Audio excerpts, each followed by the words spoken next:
Assalamualaikum warahmatullahi wabarakatuh. Waalaikumsalam warahmatullahi wabarakatuh.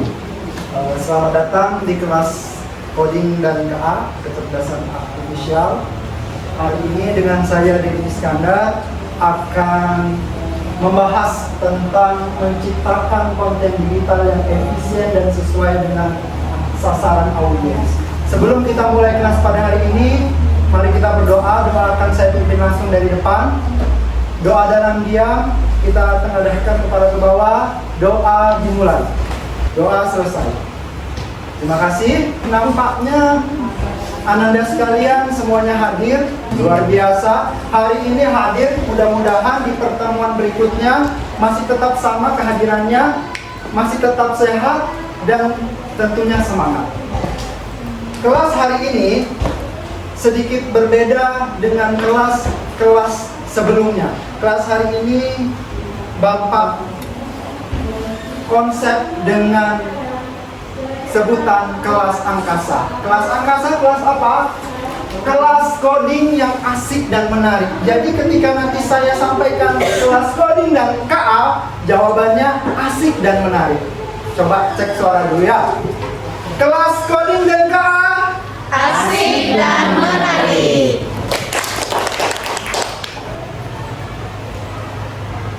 Sebelum kita mulai, kesepakatan kita bersama.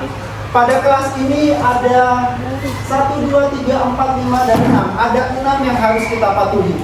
Dan kesepakatan ini adalah kesepakatan yang sama dengan kesepakatan pertemuan kita sebelumnya. Bapak hanya mengingatkan, tidak ada yang melanggar. Jika ada yang melanggar, maka poin atau nilai yang Ananda dapatkan akan bisa dikurangi. Ya, bisa dibaca di depan. Kita akan mengelilingi angkasa dengan 4 tahapan. Pertama, mungkin kita akan melalui pendahuluan, kita menuju bulan. Kemudian nanti kita masuk ke analisis materinya berkenaan dengan produksi konten digital. Kemudian nanti di akhir kita akan membuat tugas, yaitu membuat konten. Dan sebelumnya Bapak sudah sampaikan di pertemuan sebelumnya, sudah ngambil tag video masing-masing. Setelah pulang sekolah, hari ini kita akan buat tag video yang Ananda buat sebelumnya. Kemudian yang terakhir adalah penutup, yaitu kesimpulan dan refleksi. Kita menuju ke pendahuluan dulu, ke tujuan pembelajaran dan persepsi.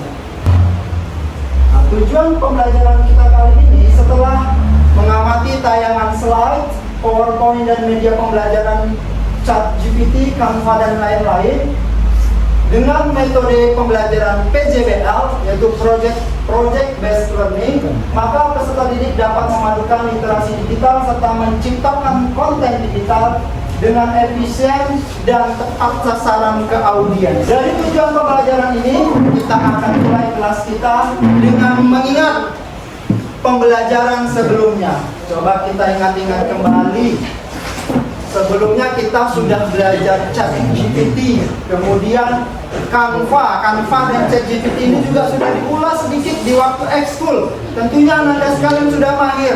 Bapak hanya mengingatkan bahwasannya hari ini dengan menggunakan tools ini kita bisa membuat konten yang menarik dan sesuai dengan sasaran audiensnya. Coba kita mulai dengan ChatGPT. ChatGPT adalah sebuah model bahasa AI yang dikembangkan oleh OpenAI. Singkatnya adalah ChatGPT ini adalah Chat Generative Pre-trained Transform dan dirancang untuk melakukan percakapan dengan pengguna menggunakan bahasa sedemikian rupa, setidaknya alami, walaupun itu buatan AI. Oke, ini ChatGPT. Mudah-mudahan masih ingat. Kemudian Canva ini di dalamnya juga banyak. Tidak hanya membuat desain grafis, tapi juga bisa membuat video. Kita sudah belajar juga, mudah-mudahan masih ingat. Dari kedua contoh tersebut, apakah kalian sudah ingat dan masih paham dalam menjalankan aplikasi tersebut?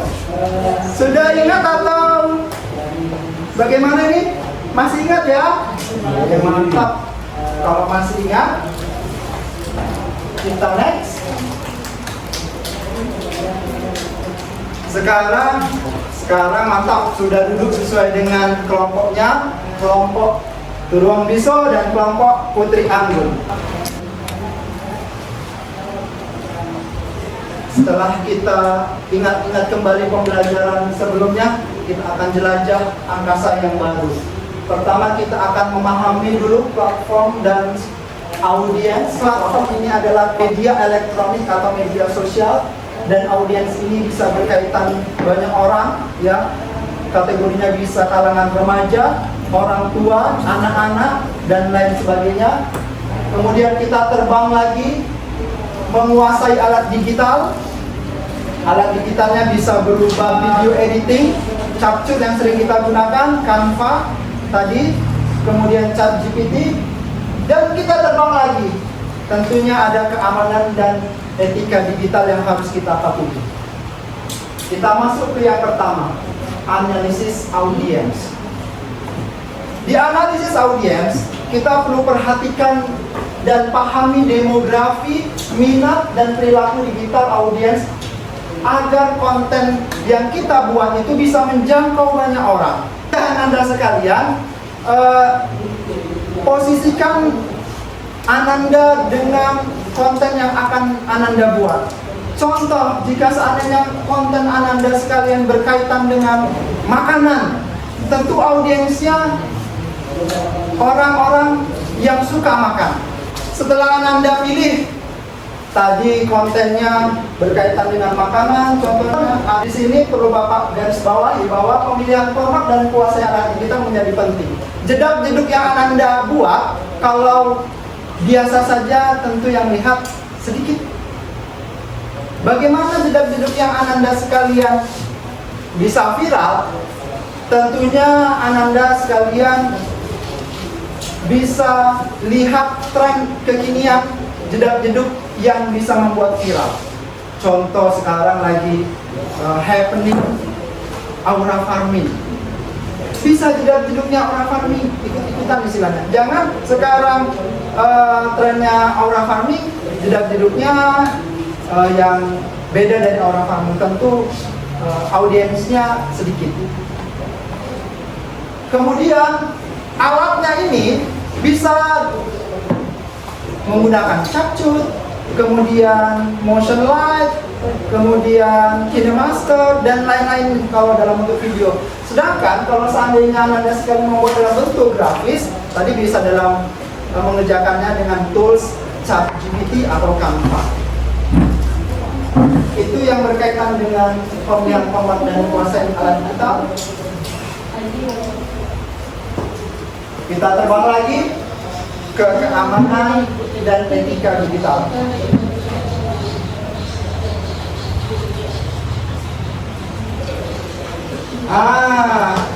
Sama seperti yang seandainya konten yang Anda buat supaya viral, tentu Anda sekalian membuat penceritaan yang kreatif.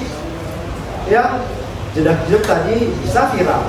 Tapi kalau seandainya selain jedak-jeduk mau viral, tentu ceritanya itu harus dipilih dengan kreatif, dengan inovatif, supaya jangkauannya luas.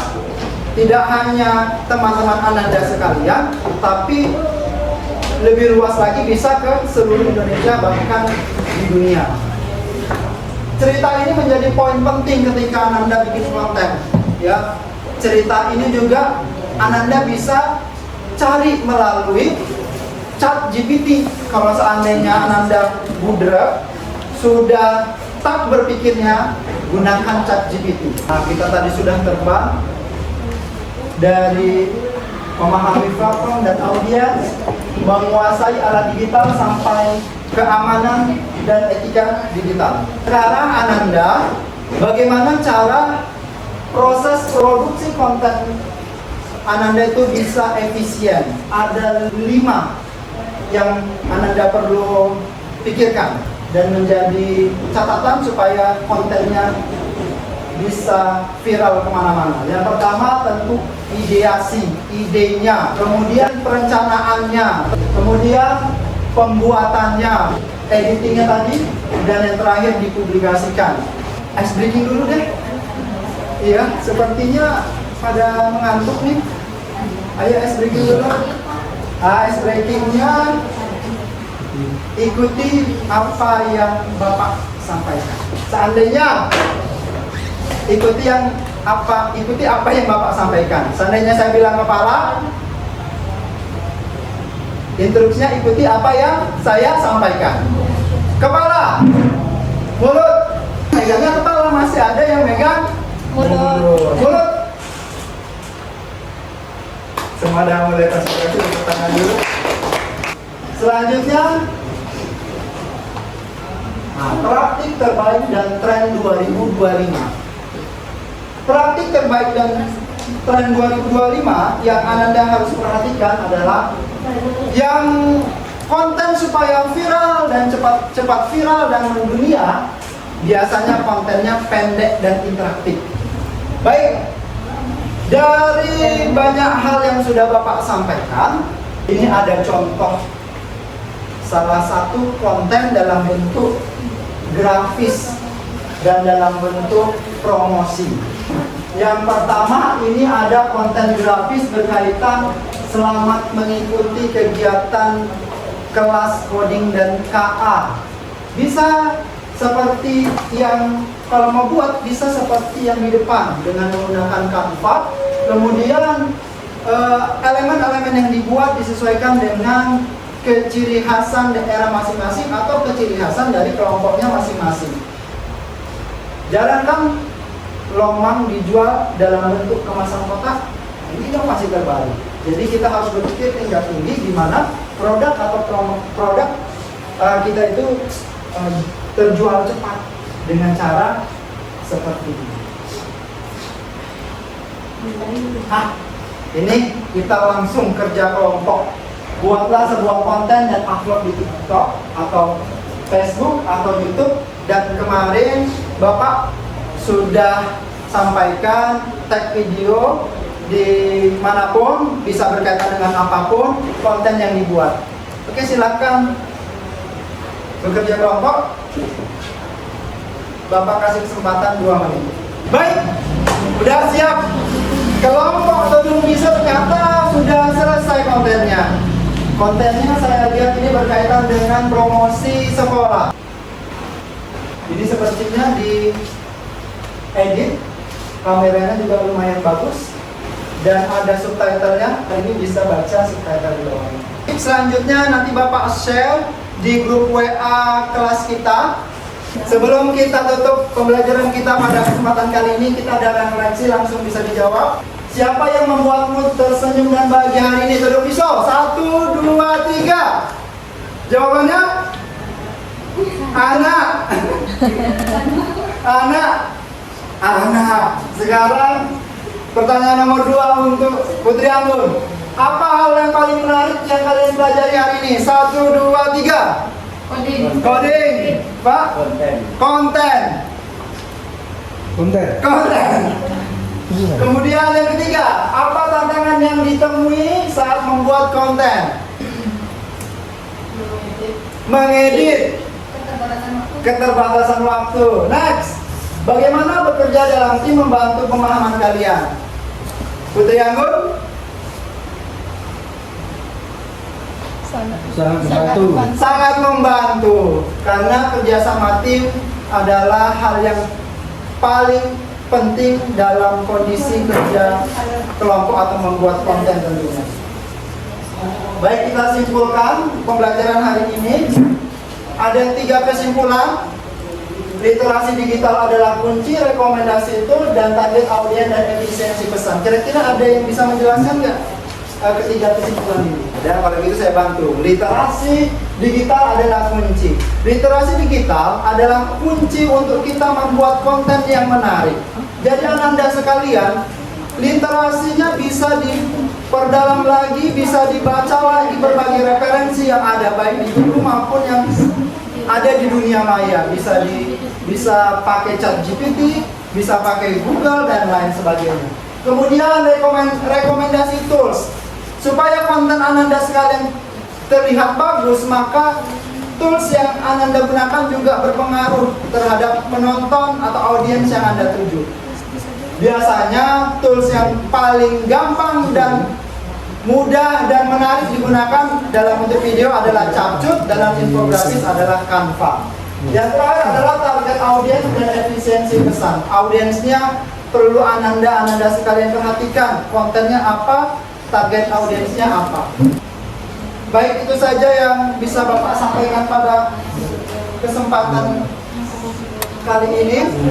Kemudian untuk pertemuan berikutnya kita akan bahas desiminasi dan inovasi konten digital.